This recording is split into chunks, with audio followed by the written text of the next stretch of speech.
In 1902, we see the beginning of the Arab Spring. And that is Abdulaziz ibn Saud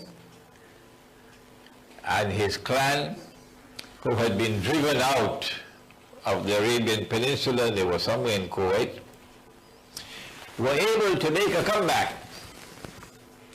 And they took the city of Riyadh, 1902. Your Arab Spring has started. But in 1902, something else happened. The Zionists had been at work, modern Western civilization, in trying to brainwash people, officers in the armed forces of the Ottoman Empire, and intellectuals in the Ottoman Empire, to secularize their thinking. The Ottoman Empire had for some time now been described derisively by Europe as the sick man of Europe. Because all the rest of Europe was benefiting from the scientific and technological revolution and was becoming militarily more and more powerful. The economy of Europe was improving because it's an exploitative economy.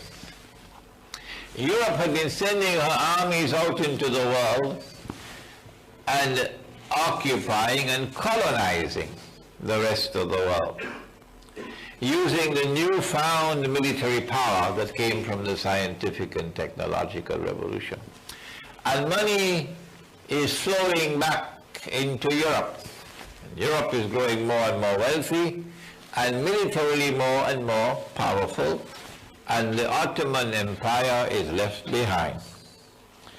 The Ottomans attempted to copy, to mimic, to follow the pattern of Europe, to try to bring about some change in their own economy and bring about some change in their own military science. But it was to no avail, because Dajjal was the author of that scientific and technological revolution. And this disparity between the Western world and the Ottoman world impacted upon the intelligentsia and impacted upon the Ottoman military. And from their ranks emerged those who now wanted change. We want the Ottoman Empire to be changed, and we want it to become like Europe. These people were called the Young Turks, for want of a better name. And the Zionists had been cultivating ties with them. Amongst the Zionists were those who were Jews and who had pretended to leave Judaism and had become Muslims. They had Muslim names. There was a term used to describe these people. I don't know whether my pronunciation is correct of this Turkish term. They're called Domni. Amongst them was Mustafa Kemal. In 1902, France hosted a conference which brought together not only these people from the Turkish homeland, Ottomans, but also Christian minorities who were opposed to the Ottoman Empire.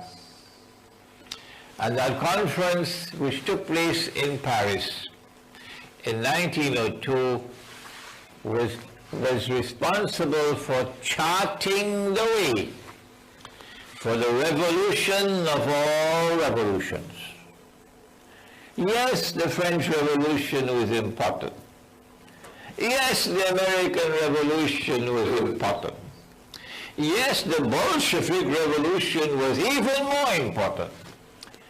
But nobody ever talks about this revolution. This one, they put it under the wraps. They don't want us to focus on this revolution. This was the most important of all. It took them only 6 years, from 1902 to 1908, to succeed. In 6 years' time, they overthrew, it's called regime change. Yeah.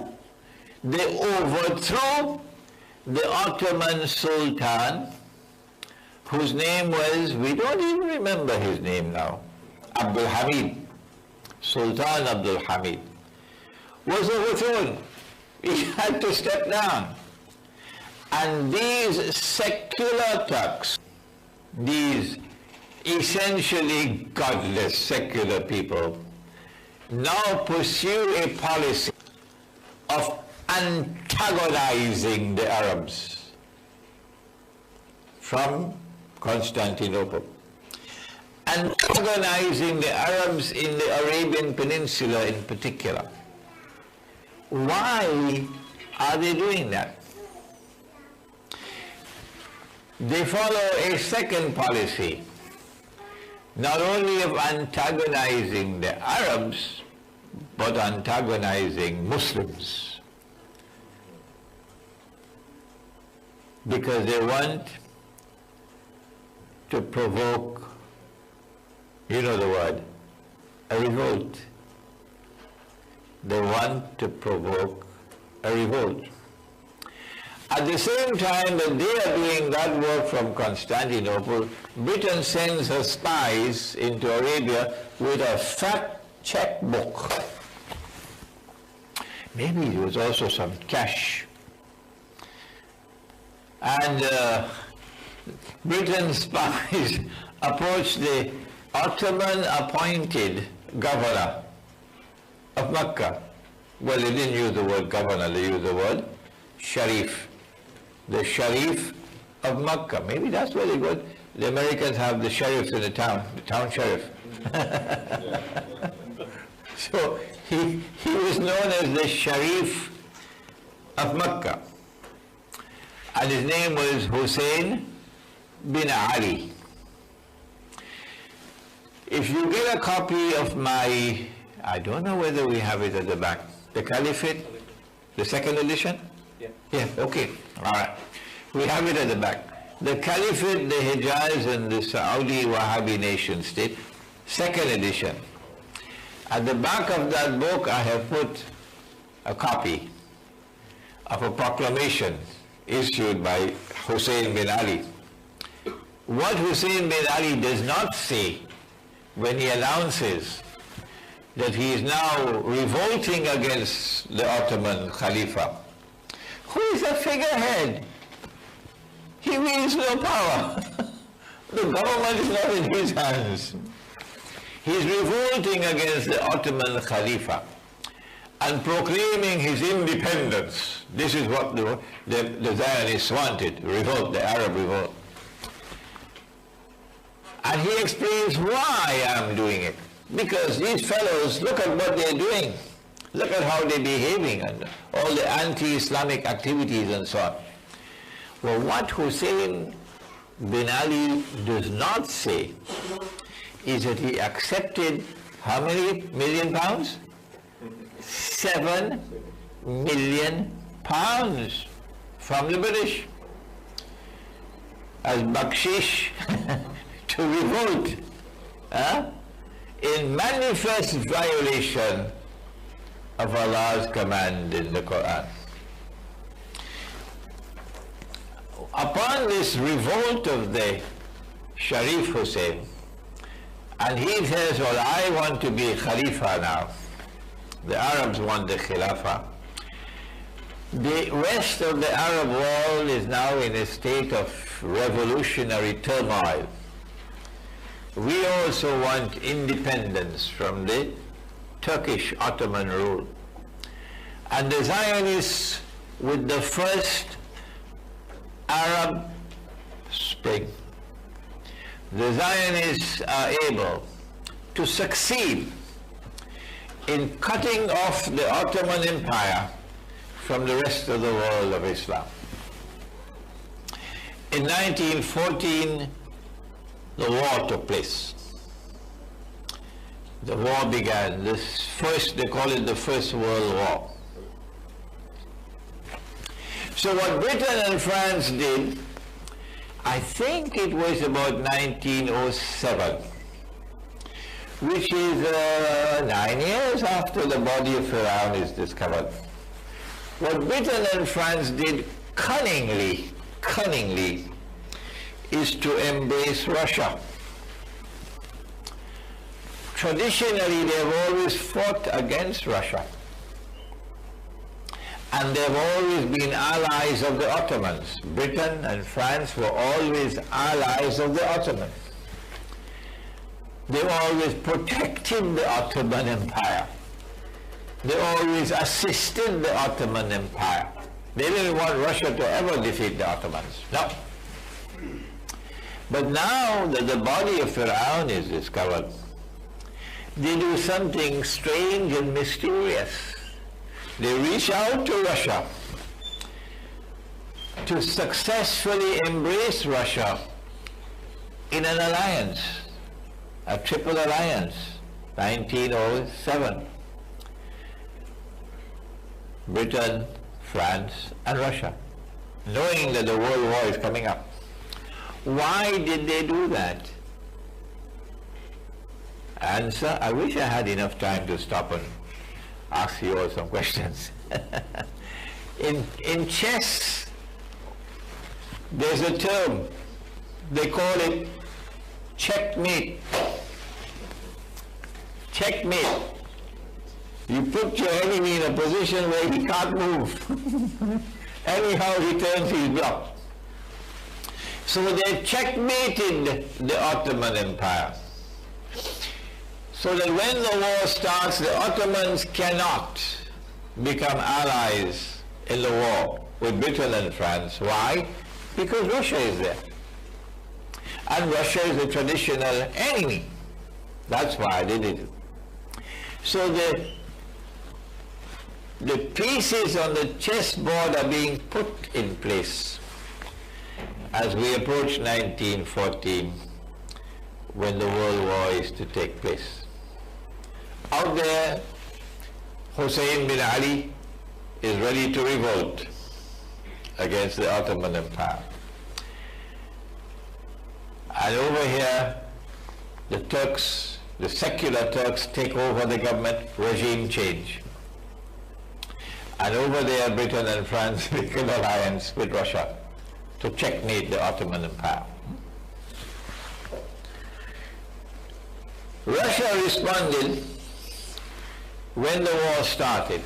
Russia naturally, you can't blame Russia, in seeking to get all the Orthodox Christians under Ottoman rule to revolt. What's wrong with that? This is war. And as the Armenians revolt against the Ottoman Empire, what the secular Turks did, and they admitted, they say, yes, we did it, was to forcefully remove millions of Armenians from territory in which they were located, which was vulnerable to Constantinople, to another area. And a great massacre took place. The secular government in Constantinople can't fool us by throwing wool over our eyes. All the excuses that they made, and they are still making to this day, is just dust in our eyes. They deliberately massacred the Armenian Christians. It's called the Holocaust. It did take place. Why? It's not too difficult for you to understand why. Because they are pursuing the same policy that the Ottomans had pursued before the regime change. What was that policy? Deliberate antagonism of Rome. So that the hatred that the Orthodox Christians have for Islam would intensify. That's why you had the Holocaust of the Armenians in must have been around 1914, 15, somewhere around there. Okay? By 1917, the writing was on the wall for two countries. The writing was on the wall for the Ottoman Empire, that they were going to be defeated. They had made an alliance with Germany because there was nothing else that they could do. Because they had been checkmated. That's what Britain and France wanted. We wanted you to make an alliance with Germany. The writing was on the wall for the Ottoman Empire and for Germany. You were losing the war. All that the Zionists needed to win the war was to get the United States of America to enter the war. The fellow who gave us the motor car, what was his name? Henry? You've forgotten his name? We still have Ford motor cars around. FOR did a fix and repair, something with that. Henry Ford did everything he could possibly do to prevent the United States from entering the war. And when he lost the battle, he had the money to bring together the research scholars and to be able to document how they succeeded. And he produced a book called The International Jew, in 4 volumes, big, in which he explains and reveals what they did, the Zionists did, to get the United States into the war. Most Americans have not read that book. It's banned in the United States. As soon as the United States entered into the war, it was over. But before that, before the United States entered into the war, Germany had the upper hand. And Britain and France very cunningly ensured that Russia would bear the brunt of the fighting from 1914 to 1916. Millions of Russians were killed. Russia had to abandon Moscow, I believe. And the Russian economy was in shambles. And the Russians were suffering, and this is precisely what the British wanted. Oh, we are allies. No. What Britain and France did was to say to Russia in 1907, or maybe shortly after that if you join with us in an alliance, when we defeat the sick man of Europe, we promise you Constantinople. And the Russians fell for the bait. I went to Russia and warned them, don't fall for the bait a second time. They're coming to you with another bait now. If we win the war, we offer you Constantinople. But they were not sincere. In the same way that they were not sincere with the Arabs when they were fomenting this Arab revolt to get your independence from the Turks. We promise you, if you will assist us in defeating the Ottoman Empire, we promise you independence. There will be one Arab nation at the end of the war, one Arab nation, and the king of the Arabs would be Hussein bin Ali. You believe the British and the French? Are you so stupid? So on the one hand, they were offering Russia Constantinople, and you are our ally. But behind Russia's back, they were stabbing Russia in the back. How did they do it? The strategy was to get Russia to take the brunt of the fighting, to get Russia to take the brunt of those who were being killed in the war, to get the Russian people to suffer and suffer and suffer, and then to foment revolt in Russia. And the Russian Jews now play a critical role in bringing about a revolution. The timing of the revolution is immaculate. Immaculate. The Russian troops are approaching Constantinople. Constantinople is within reach of the Russians. And this is the prize which has been offered to them by Britain and France. But Britain and France do not want Russia to take control of Constantinople. No. Why? Because tomorrow there's going to be a state of Israel. And we do not trust Russia. Because Russia is not Western Christian, it's Eastern Christian.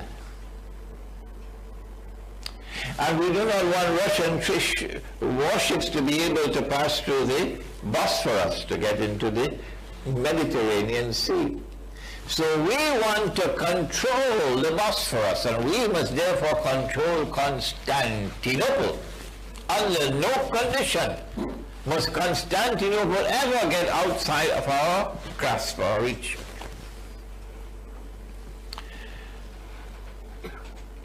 And so when the Russian troops were within grasp of Constantinople, then the Russian Jews acted in October 1917. Because there is popular discontent in Russia over the war. Because the Russian troops are suffering in the war. Because workers are suffering in the war. The economy is in shambles. There are riots and demonstrations all over Russia. The Tsar Nicholas can't handle it. So now they succeed, the Russian Jews, amongst them is Lenin. And they overthrow the Russian monarchy. It will not be long again before they overthrow another monarchy. This monarchy had lasted for a few hundred years, the Russian monarchy. But that monarchy is 4,000 years old. And they're going to overthrow that one as well. Which one am I talking about? Come on, somebody. China. China. The Chinese emperor. They're 4,000 years old of emperors. The Tsar Nicholas and his entire family are assassinated, killed. And the Zionists take over Moscow. October 1917. The first thing that they do is to withdraw Russia from the war. Why? So that the Russian troops cannot proceed further to take Constantinople, which is what Christian Russia wants. Because the Bolsheviks don't care for religion. No.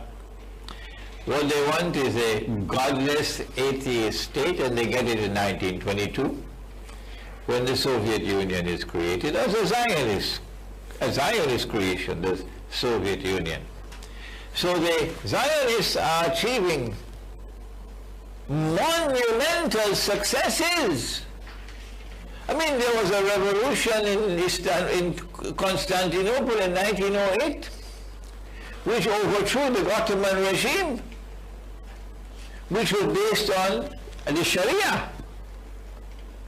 And now you have a secular regime in Constantinople. And now look at what we do a few years later in Moscow. This is the Orthodox Church, the Christian Orthodox Church. This is Rome. So Islam is now being ruled by secular Turks, young Turks in Constantinople. And Rome is now being ruled by Jews, Russian Jews, godless Russian Jews, who take a lot from Karl Marx, the German Karl Marx, who was a Jew as well.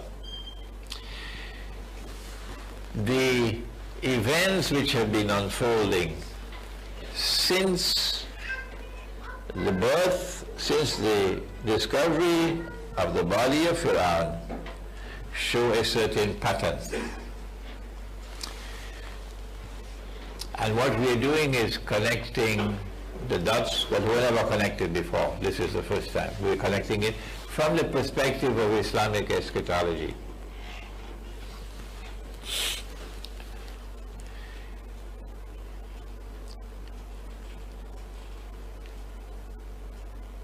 The British and the French decide to launch an attack on the Ottoman Empire and to land a few 100,000 troops in a place called Gallipoli. The history of that war, the true history, is still to be written, I believe. But they maneuver, and at the end of it, Mustafa Kemal defeats them very conveniently. And Mustafa Kemal now emerges as the hero of all the Turks. They worship the man now. And then he proceeds to take on Greece, which has sent troops into the Turkish heartland. And Mustafa Kemal defeats the Greek army. The Greeks are seeking help from Britain and from France. But Western Christianity does not want to support Eastern Christianity. So Greece is defeated. And by 1922, Mustafa Kemal is, without question, the hero of all the Turks. Oh yeah. He's able to take over Constantinople because British troops and French troops are there. And as he takes over Constantinople, he proclaims that we want the Republic of Turkey. My gosh, it is this transformation from the old model of an Ottoman Empire, which is abandoned, to the new model of a secular state, the Republic of Turkey, that makes the greatest impact of all on Asia and Africa.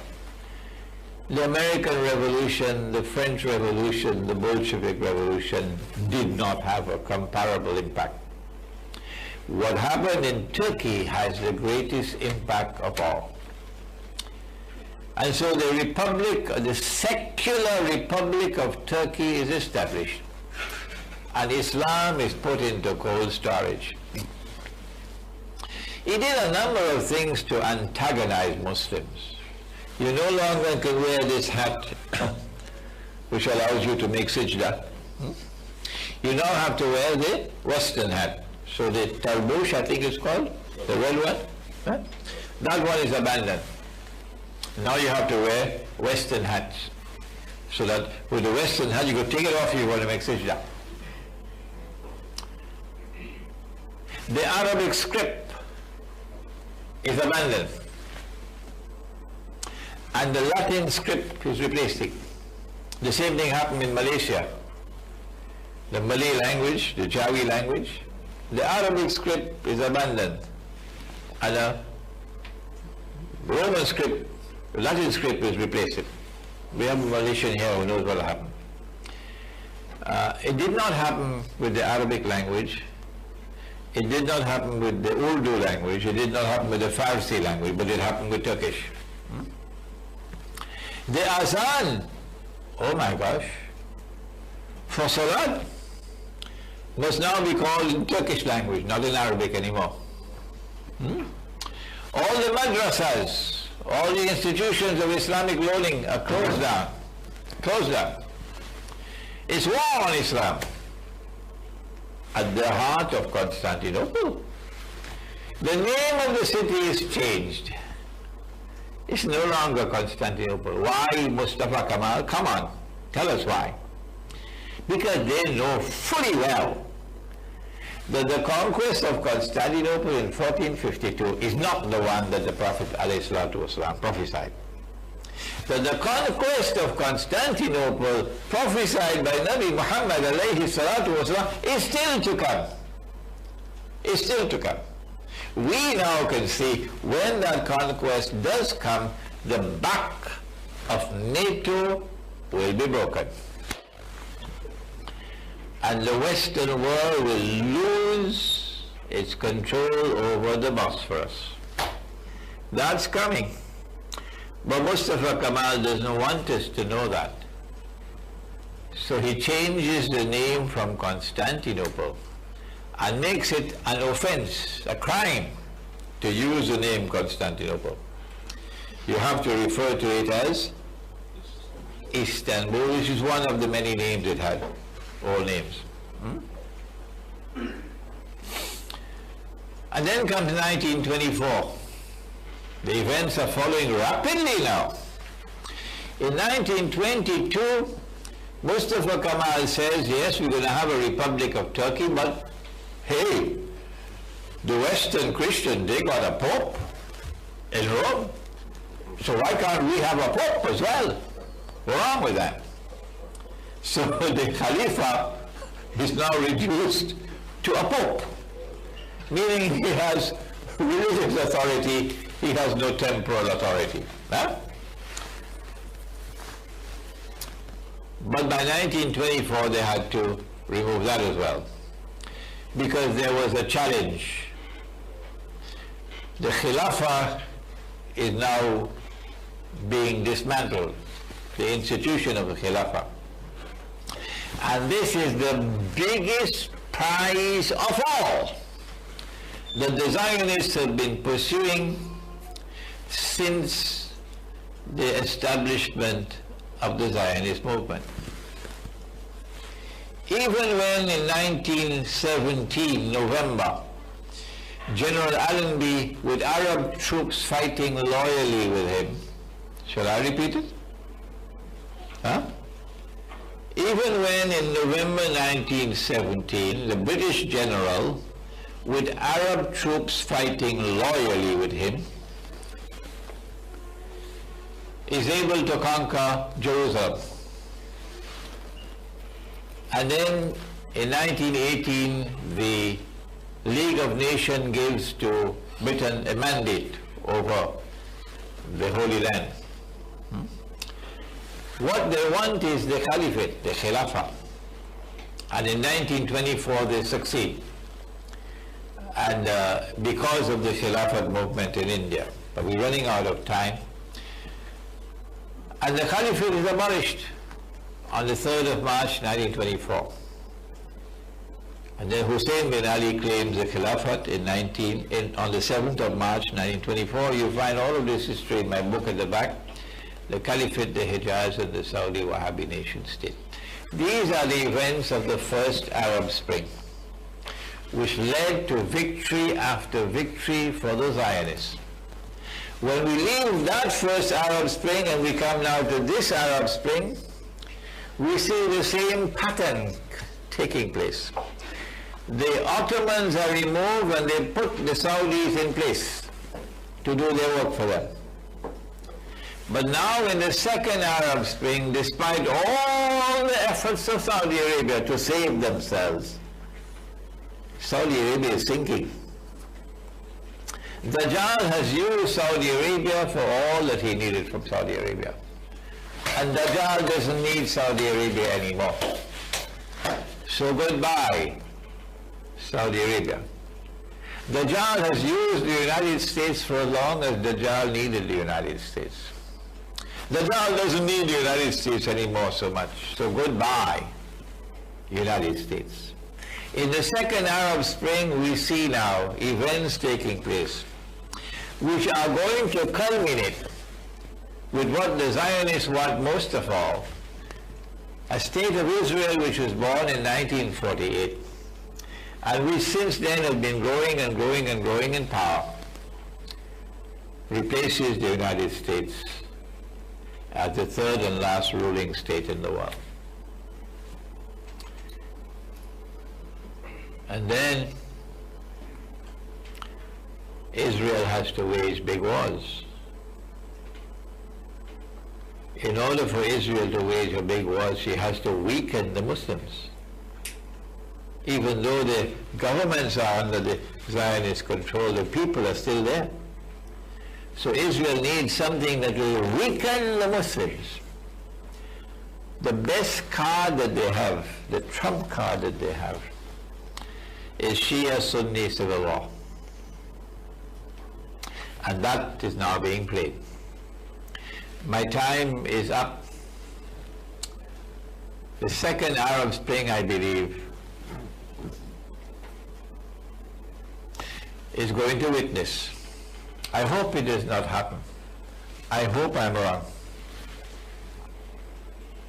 An attack on Iran, which is meant to provoke Iran. It's not an attack to destroy Iran, no. It's like a punch to wake you up and to get you to fight. And if Iran takes the bait like Saddam Hussein took the bait when he took Kuwait, then we'll see Iran attacking Bahrain. I hope it does not happen. They want Iran to take Bahrain. Oh yes, they do. Why? Because once Iran take Bahrain, the road to Mecca is straight ahead. And the Shia are going to be delighted if you offer this plum. It's the best plum in the world to offer to them. Shia control over Mecca and Medina. And that's the bait. All that the Shia Iran has to be convinced about is that the United States and Britain and France and NATO are going to dump Saudi Arabia. And that is what they're going to do now. They will dump Saudi Arabia. And the Saudis can't fight the war by themselves. No. If Iran makes the mistake of attacking Saudi Arabia, if Iran makes that mistake, then the whole Sunni world will rise up and there will be Sunni Shia civil war. And the Zionists will get what they want. And the voice of Imran Hosein will be a voice crying in the wilderness. What I've done for you today in this brief amount of time, cutting a lot of corners, is to offer you a review of 100 years of history from the perspective of Islamic eschatology, showing you Dajjal's pattern, how he's moving, and what are his strategies to achieve his objective of eventually ruling the world from Jerusalem. We pray that Allah subhanahu wa ta'ala may cause you to become so much interested in this subject that you will research the work even more than I have done, and you'll have an understanding of events which are unfolding in the historical process, why they are unfolding, and how should we respond to them. ربنا تقبل منا إنك أنت السميع العليم وتب علينا يا مولانا إنك أنت التواب الرحيم برحمتك يا أرحم الراحمين.